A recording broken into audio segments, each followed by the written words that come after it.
Сегізінші тарау. Айтарлықтай байлықты қалай алуға болады?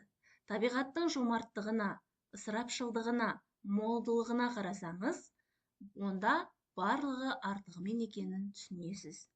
Өмірде сіз қайда бармасаңыз да, табиғаттың ұлылығын көресіз.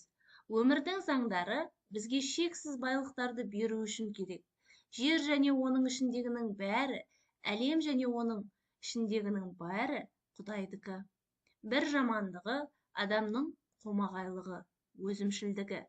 Бірақ табиғаттың байлықтарын бөлгенде әділ тәсілдерді қолданса, онда материалдық байлық барлық адамдарға жететініне көзіңіз жетеді. Байлықты айтарлықтай жасауға болады. Осыдан біраз жыл бұрын мен Австралияда Сиднейде «Чудеса вашего подсознания» деген тақырыпта дәрістер оқығанда бір тіс дәрігерімен әңгімелестім. Ол былай деді: өзінің дәрігерлік жұмысын бастағанда оның санасы ұсақшыл болды. Санасының астыңғы қабатында ұсақшыл болды. Сол себепті оның клиенттері үнемшіл адамдар болатын. Кедейлік ойлардан азап шегушілер. Айтарлықтай байлыққа ол былай жетті. Бір күні кешкісін менің дәрісімнен үйіне қайтып келе жатып, ол көз алдына елестетті. Айналадағы ауаның бәрі қағаз ақшаларға толып кеткен екен. Ойындағы бұл сурет оған нақты болып көрінді. Сырттағы ағаштар сияқты. Содан ол сол ақшаларды қалталарына толтырып салғандай сезінді. Сол сәтте ол шексіз байлық бар екенін түсінді. Оны кез келген адам өзіне ала алады, егер Құдайдың байлығын көруге сенімі, тілегі болса.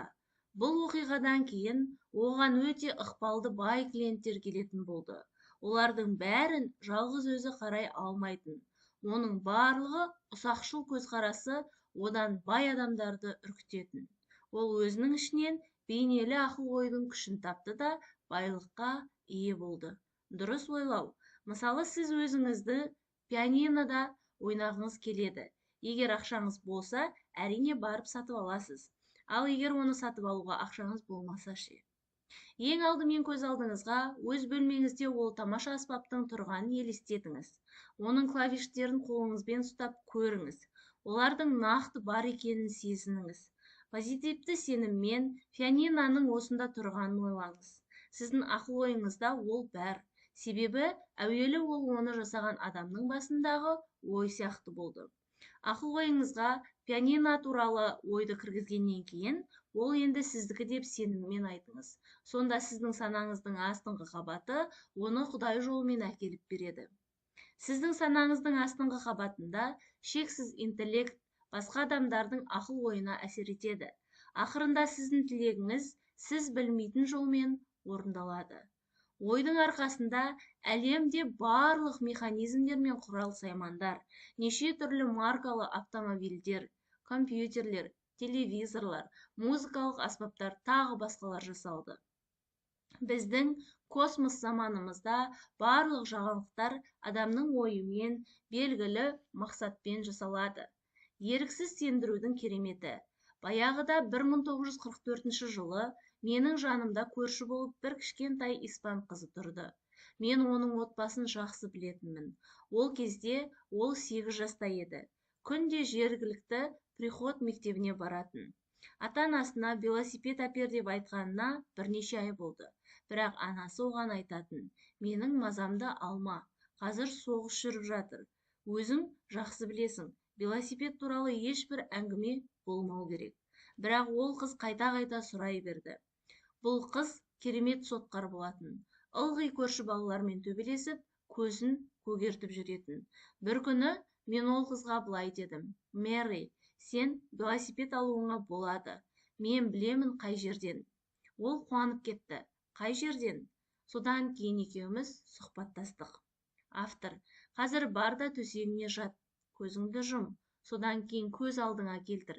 Сенің достарың орталық паркте сенің велосипедіңе мініп ойнап жүр. Құдай басқа велосипеді жоқ достарыңмен қуанышыңмен бөліскеніңді тілейді. Олар да бақытты болсын деп. Мэри: жақсы, егер Құдай осылай істегенімді тілесе, мен келісемін. Бірақ мамам айтқан, бұл Рождествоға Санта-Клаус маған велосипед сыйламайды деп. Бар болғаны 2-ақ демалыс қалды. Автор: менің айтқанымды істе. Төсегіңе жатқаннан кейін көзіңді жұм. Сосын көз алдыңа орталық паркте велосипед теуіп жүргеніңді келтір. Сенің достарың да велосипедіңді теуіп жүргенін көр. Олардың қуанып күлген көз алдыңа келтір. Сен велосипедіңді аласың. Құдай Санта-Клаусқа оны қалай табуға болатынын айтады. Ал қазір бар да жақсылап ұйықта. Келесі күні сағат 6-ларда Мэри өзінің құрбысымен әмбебап дүкенге барды. Кенеттен жылап жіберді.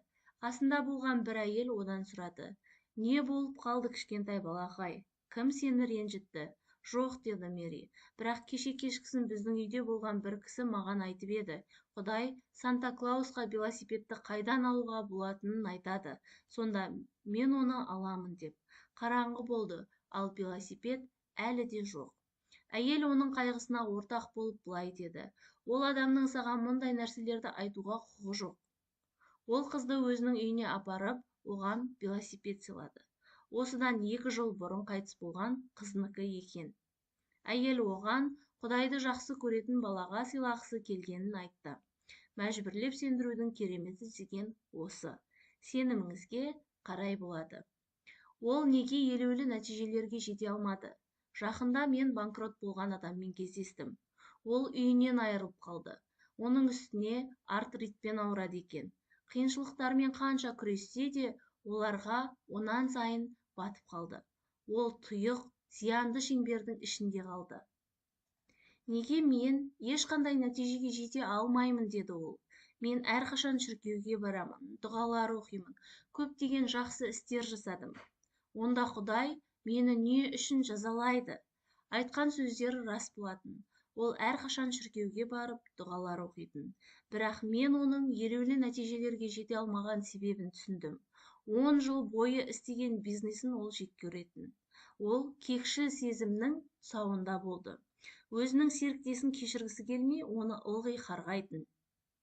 Ақыл ойының мұндай жағдайы табысына кері әсерін тигізді. Мен оған түсіндірдім. Серіктестігі туралы өшпенділікке, табалаушылыққа, кекшілдікке толы ойлары сананың астыңғы қабатына қиратушы сезімдерді толтырады. Түсінбестік пайда болады. Ал жаңағы сезімдері өшпенділік, табалаушылық, кекшілдік бір жаққа шығу керек. Сол себептен олар көңілсіз жағдайларға, кедергілерге айналады. Ақырында осының бәрі оны банкроттыққа, ауруға әкелді. Қорытындылап келгенде, ол оңай ем тапты. Ол өзінің ішкі дүниесін Құдайдың тыныштығына келтірді. Оның ішінде Құдайдың даналығы бәрін өзі реттейді, өз уақытында. Ол Алла тағалаға бет бұрды. Күнде өзі жек көретін адамға жақсылық тіледі. Бірнеше айдан кейін жағдай оның пайдасына өзгерді. Ол табысқа, молшылыққа жетті. Соғыс кезіндегі эмигрант әйел таңқаларлық нәтижеге қалай жетті? Әдемі, рухани бай, сүйкімді әйел әр жексенбі сайын менің Лос-Анджелестағы дәрістеріме келіп тыңдайтын. Ол маған өзінің балалық шағын әңгімелеп берді. Өте кедей жағдайда өткенін. Ол Россияда тәрбиеленді. Оның нәсілінің адамдары ылғи ойран қырғын көретін. Аш-жалаңаш болса да, ол қыз бала қалайда Америкаға кетуді ойлады. Онда музыканы үйреніп, оқып, қиын жағдайлардың қамауынан шыққысы келді. Соғыс басталғанда, ол өз еркімен орыс армиясына санитарка болып қатысты. Кейін оны немістер тұтқынға алды. Қамауда отырып, ол басқа тұтқындарға көмек берді. Сол жерде отырып, ол ылғи да көз алдына Лос-Анджелестағы ағасымен кездесіп, құшақтасып жатқанын көретін. Тіпті ағасының қош келдің Америкаға деген сөздерін естігенде болатын. Американың азаттық әскерлері ол әйел болған лагерге келгенде, ол оларға аудармашы болды. Содан кейін ол американдық жаяу әскер офицарына ғашық болды. Ақыры Америкаға жол тапты. Қазір ол тамаша музыкант және мұғалім. Оның оқушылары оны өте жақсы көреді. Оның мол табысы бар. Туған жері тамаша. Тұрған жері тамаша. Ақшасы көп, оны өзінің керегіне жаратады. Дүние жүзін түгел саяхаттап аралады. Бұл әйел үлгі көрсетті. Кедейліктен байлыққа қалай көтерілуге болатынын. Ол шынында табыстарының шыңына жетті. Ол еш уақытта басқаларында көңілінде реніш, ыза, қайғы сақтамайтын. Ол біледі, ішінде күш бар екенін. Сыртқы дүниенің қатал қысымымен жеңе алатын және оны биіктен көтеретін. 3 сөз байлыққа келеді. Бір кино актриса маған әңгіме айтты. Керемет нәтижеге қалай жеткенін. Өзінің санасын теріс ойлардан және көңілсіз күйден тазартыпты. Бұрын олардан көп запа шеккен екен. Ол 3 сөз айта бастады. Қуаныш, байлық, табыс. Үйінде күнделікті шаруалармен айналысып жүріп, ол ішінен сол 3 сөзді айта берді. Мұндай жаттығулардан кейін ол 10-15 минут өзін жақсы сезінетін.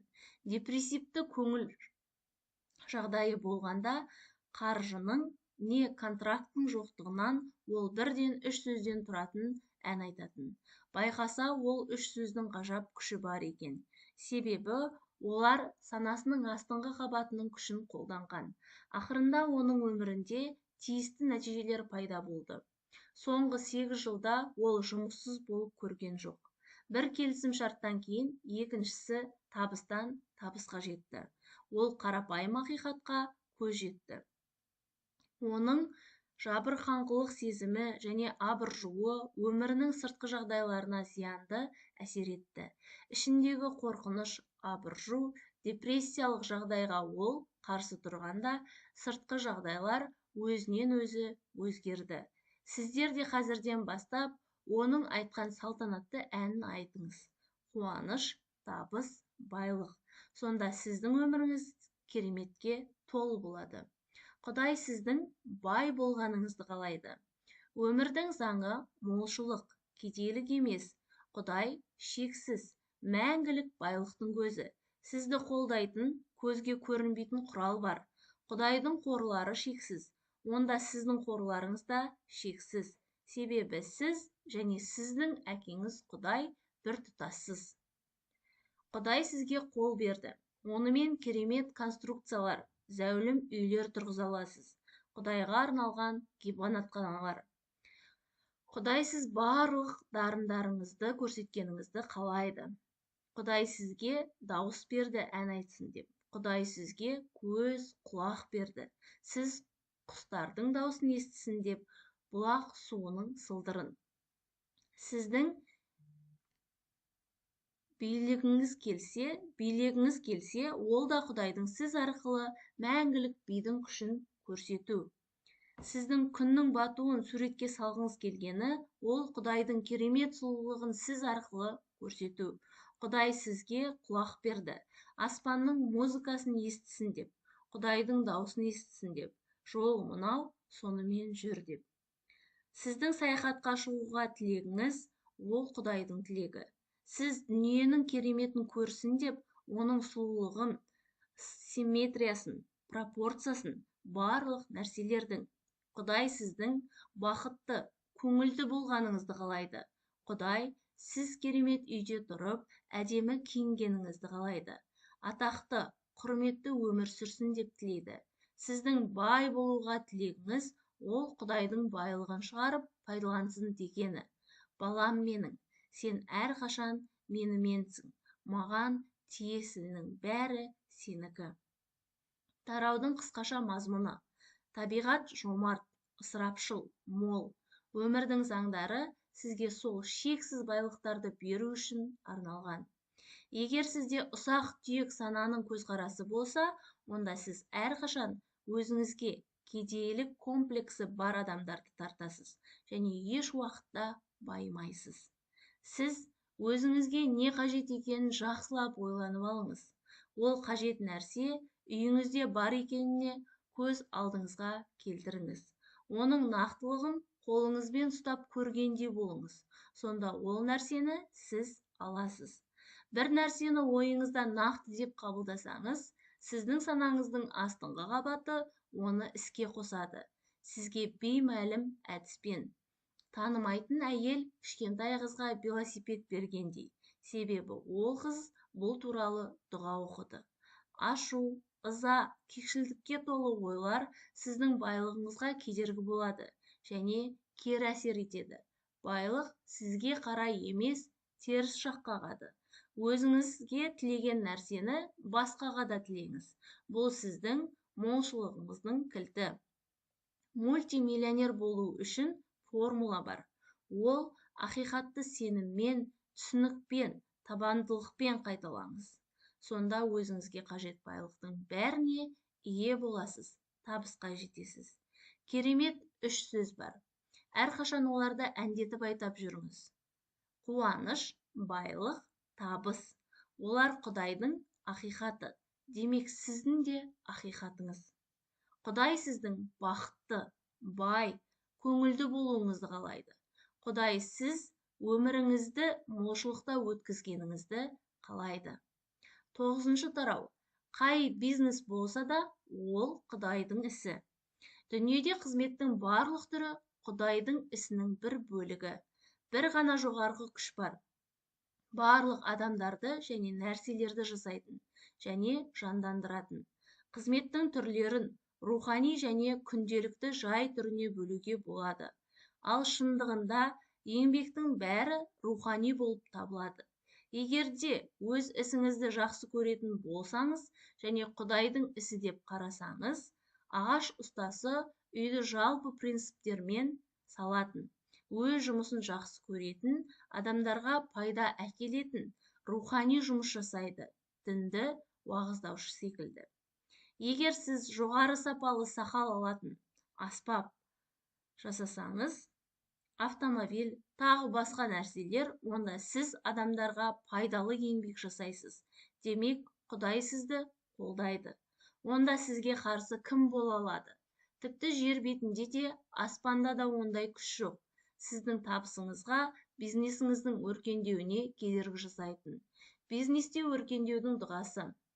Мен білемін және сенемін. Менің бизнесім Құдайдың ісі екеніне. Менің барлық істерімде Құдай менің серіктесім. Сол себепті оның жарығы, сүйіспеншілігі, ақиқаты, шабыты, әртүрлі тәсілдермен менің ақыл ойыма, жүрегіме толады. Барлық проблемаларымды шеше аламын, ішімдегі Құдайдың күшіне сеніп. Ол мені әрқашан қолдайды. Қазір мен тыныш өмір сүремін. Барлық проблемаларым Құдай жолымен шешіледі. Мен әрбір адамды түсінемін. Ол да мені түсінеді. Барлық менің жұмысқа қатысты байланыстарым үндестік заңына сәйкес келеді. Барлық менің сатып алушыларым және клиенттерім Құдайдың адамдары. Мен әрқашан адамдармен үйлесімді жұмыс істеймін. Құдай оның нағыз жұмыс берушісі. Бір жас әйел ірі шетел ұйымында жұмыс істейтін. Маған мынандай әңгіме айтты. Мен бір жұмыстан екінші жұмысқа ауыса беруге үйренгенмін, ақшаны көбірек табу үшін. Бірақ менің жалғыз жұмыс берушім Құдай екенін сезінгеннен бастап, Құдай маған барлық байлықты қуаныш үшін берген деп ойлағаннан бастап, мен тамаша жұмыс таптым. Жалақысы да жақсы. Сол жерде істегеніме 6 жыл болды. Қазір мен атқарушы вице-президентпін. Құдай сенің жалғыз жұмыс берушің деп сезіну қандай тамаша. Сен Құдайға жұмыс жасайсың, жеке адамға емес. Қазір мен жұмыста қуанамын, күлемін, ән айтамын. Өзімді байсалды, сабырлы сезінемін. Нағыз басқарушыны ол қалай тапты? Осыдан бірнеше жыл бұрын Далласта, Техас штатында маған бір фармацевт кездесті. Ол өзінің бастығына шағым айтты. Өте қыңыр, ашуланшақ, қызымыр адам деп. Онымен жұмыс істеу өте қиын. Ол айтты, бұл жерден кетпей жүрген себебім жалақысы жақсы. Бірақ мен бастығымды соншалықты жек көремін. Тіпті ішімнің бәрі күйіп тұр. Оған қоса барлық менің қызметтестерімнің менен басқа лауазымдары өсті. Бұл жас жігіт өзінің ақыл-ойына ашу-ыза, қынжылу, өшпенділікті енгізіп қойды. Бұл талқандаушы көзқарас оның ойларына, сезімдеріне, әрекеттеріне жетекшілік етті. Мен оған түсіндірдім. Сыртқы істер әрқашан ішкі көзқарастың айғағы. Ол өзіне өзі зиян келтіріп, қаржылық және мамандық жағынан өсуіне кедергі болған. Оның наразылығы, қастасуы пайда әкелмейді. Ол тез түсінді. Ақыл-ойы ішкі сезімдеріне әсер ететінін. Ол ішкі көзқарасын өзгертіп, өзінің ақыл-ойына табыс, өркендеу идеяларын енгізді. Сол идеялармен өмір сүрді. Оған қоса, ол өзінің жұмыс берушісіне шын пейілмен бақыт, үйлесімділік, тыныштық тіледі. Бірнеше демалыстан кейін ол байқады. Оның жаңа көзқарасы нағыз жетекшісі болды. Ақыл-ойындағы идеялар өмірін басқарды. Бастықтың да оған деген көзқарасы өзгерді. Оның лауазымын көтеріп, бір салалық дүкенге үлкен жалақымен басқарушы қылып тағайындады. Оның өзгерген көзқарасы бәрін өзгертті. Оның саудадағы табысының құпиясы. Мен бір жас сауда агентімен әңгімелестім. Оның жылдық табысы $25.000 екен. Сату кезінде оның негізгі ойы қызмет ету. Ақша сатып алушыға жұмыс істеу керек. Оны үнемдеу үшін. Ол ешқашан тұтынушының арқасында пайда көрейін деп ойламайды. Сатып алушы толық пайдалана алмайтын, немесе сата алмайтын тауарды ол қалайда оған өткізуге тырыспайды. Егер ол тұтынушының тілегін толық орындай алмаса, онда оны басқа сатушыға жібереді. Бұл, деді ол, алтын ереже. Мұны барлық клиенттері жоғары бағалады. Ол көп тапсырыстан айырылды, бірақ 100 есе артық тапсырысқа ие болды. Оның жылдық сату көрсеткіші сол компанияның басқа сауда агенттерінен асып түсті. Бұл жас жігіттің адалдығы, тілектестігі, клиенттерінің сенімін, ықыластарын арттырды. Оның саудадағы табысының құпиясы алтын ережені пайдалану. Нағыз құпия сол. Сатып алушыға оның орнында өзің болсаң, не істесең, соны істеу керек. Егер солай істесеңіз, онда басқа адамдар сізге де адал іс жасайды. Сонда сауда агенті сияқты тамаша табысқа ие боласыз. Даусыңыз Құдайдың даусындай болуы мүмкін. Мен 17 жастағы жас жігітті білемін. Ол Нью-Йоркта Шайтанның ас үйі деген ауданда тұратын. Ол менің бұрын Нью-Йоркте оқыған дәрістерім туралы естіген екен. Бұл жігіттің даусы керемет болатын, бірақ профессионалдық оқуға мүмкіндігі болған жоқ. Мен оған ойындағы көзқарасты әрі қарай дамыту керек. Сонда көз алдыңа елестеген бейне шындыққа айналады дедім. Бұл үшін ол өз бөлмесінде жай ғана отырып, микрофон алдында ән айтып тұрғанын елестету керек. Содан кейін табандылықпен бұлай деу керек. Менің даусым ол Құдайдың даусы. Мен айбындылықпен шабыттанып ән айтамын. Содан кейін ол естіп тұрғандай болуы керек. Мен оны табысты келісімшарт жасағанымен құттықтап жатқанымды, оның даусын мақтап жатқанымды. Егер сол ойдағы бейнеге әрқашан көңіл бөлсе, онда ол санасының астыңғы қабатына енеді. Біраз уақыт өткеннен кейін бір Нью-Йорктегі көрнекті мұғалім дауысты дұрыс қоюдың маманы бұл жігітке тегін сабақ алуына болатынын айтты. Демалысына бірнеше рет, себебі ол кісі баланың қабілеті ерекше екенін байқады. Ақырында бұл жігіт келісім шартқа қол қойды. Шетелге барып, Европаның, Азияның, Оңтүстік Африканың концерт залдарында ән айтуға. Оның қаржылық проблемалары шешілді. Ол көп ақша табатын болды.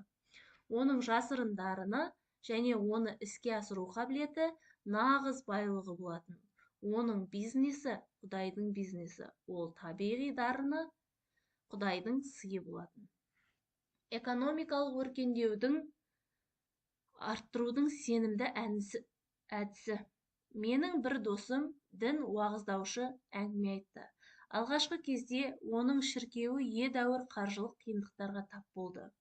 Ақырында ол экономикалық өркендеудің әдісін тапты. Ол өзіне екі сұрақ қойды. Жұртқа көбірек пайда әкелу үшін мен не істеуім керек? Жалпы адамзатқа көрсеткен үлесімді қалай көбейтуіме болады? Керемет нәтиже әкелген әдісі дұға оқыған кезде ол сүйіспеншілікпен былай деген: Алла тағала, бауырластарыма сенің ақиқаттарыңды жеткізудің ең жақсы жолдарын көрсетші. Содан бастап оған ақша ағыла бастады. Ол табысы $200 миллион корпорацияны басқарды. Мен Аризона штатында Феникс қаласында дәріс оқыдым. Дәрістен кейін маған бір кісі келіп әңгімелесті. Бір ұйымның менеджері болып жұмыс істеп жүріп, ол ауырып қалды.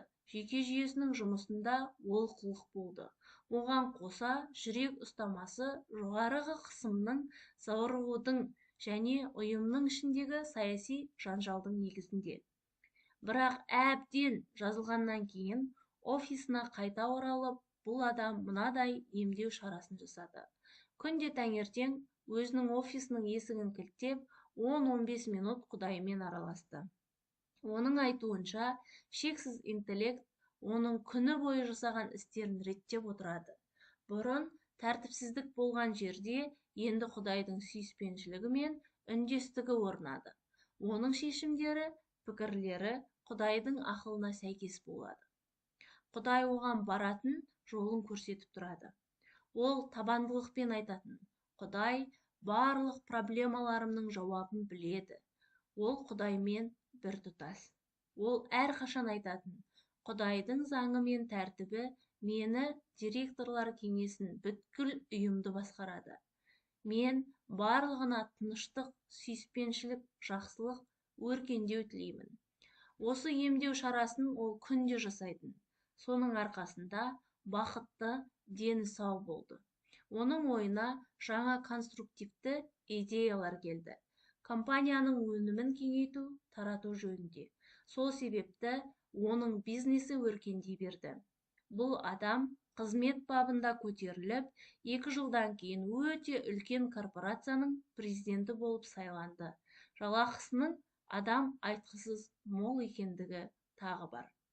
Ол өзіне дәлелдеді: Құдайдың ісі әрқашан өркендейді. Сіз де солай істеуіңізге болады. Маңызды қазіргі сәт.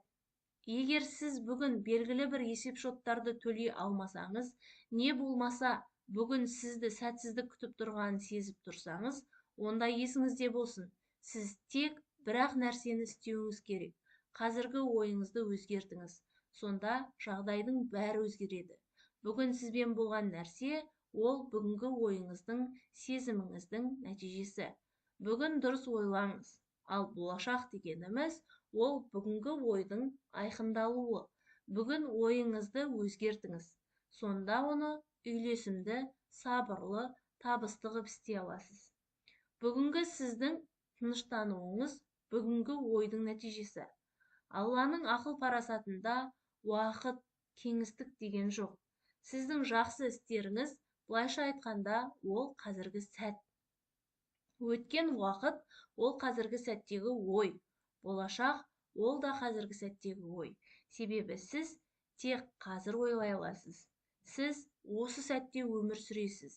Қазіргі сәтті өзгертіңіз. Сонда сіз тағдырыңызды өзгертесіз. Сіз бақылай алатын уақыт ол қазіргі сәт. Сол себепті ежелгі индиялық мистиктер, дәруіштер былай деген: Құдай сіздің жақсы істеріңіз, ол қазіргі сәт. Бизнестегі табысқа 3 қадам. Бір жас әйел тамаша әдемілік салонын ашты. Бірақ анасы ауырып, уақытының көбісін ол үйде өткізуге мәжбүр болды. Өзінің бизнесіне дұрыс көңіл бөле алмады. Ол жақта 2 көмекшісі бар капиталды жұмсап қойды. Сол себепті ол қарызға белшесінен батты.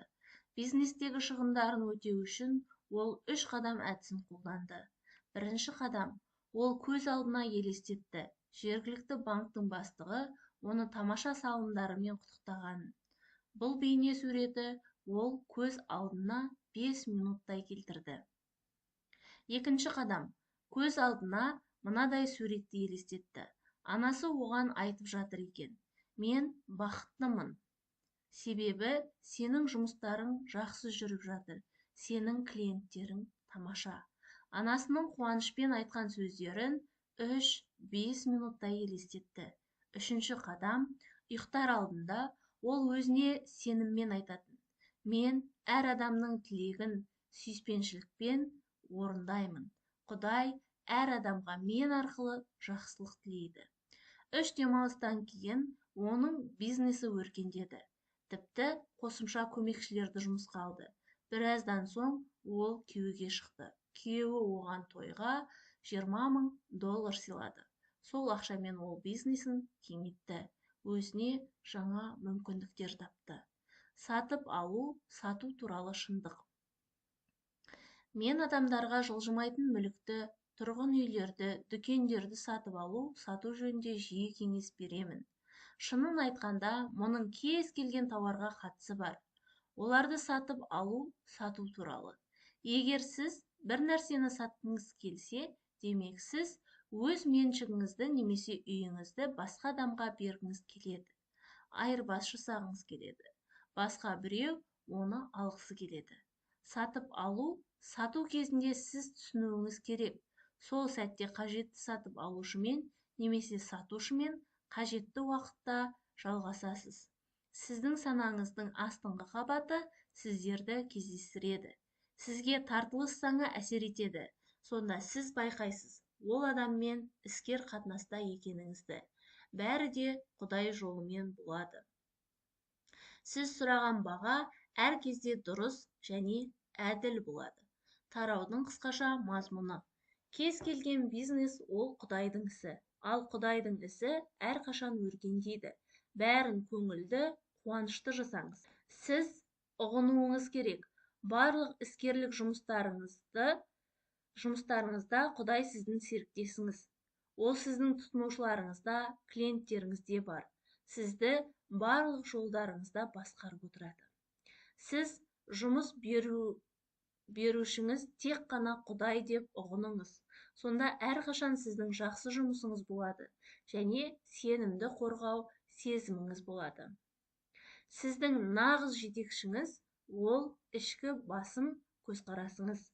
Идеялар олар біздің иеміз. Біздің қарым-қатынастарымызды белгілейтін солар. Санаңыздағы табыс, өркендеу идеяларын дәріптеңіз. Оларды сезініңіз. Сонда сіз байқайсыз, ішіңізде жақсы бастық болса, онда сыртыңызда да сондай жақсы бастық бар.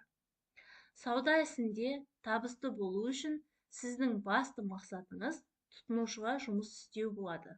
Сонда табыс кепілді болады.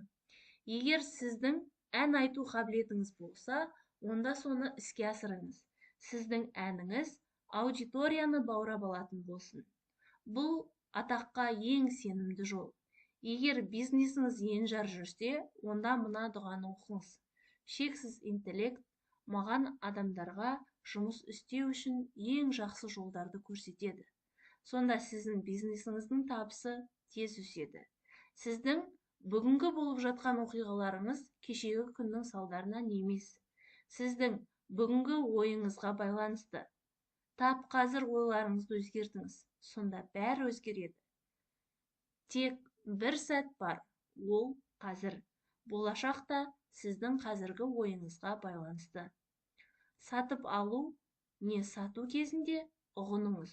Өзіңіз керек жерде керек сатып алушымен кездесіп тұрғаныңызды. Сонда тартылыс заңы сіздерді табыстырады. Өзара келісіммен шаруаны тындырасыз. 9-шы тараудың соңы.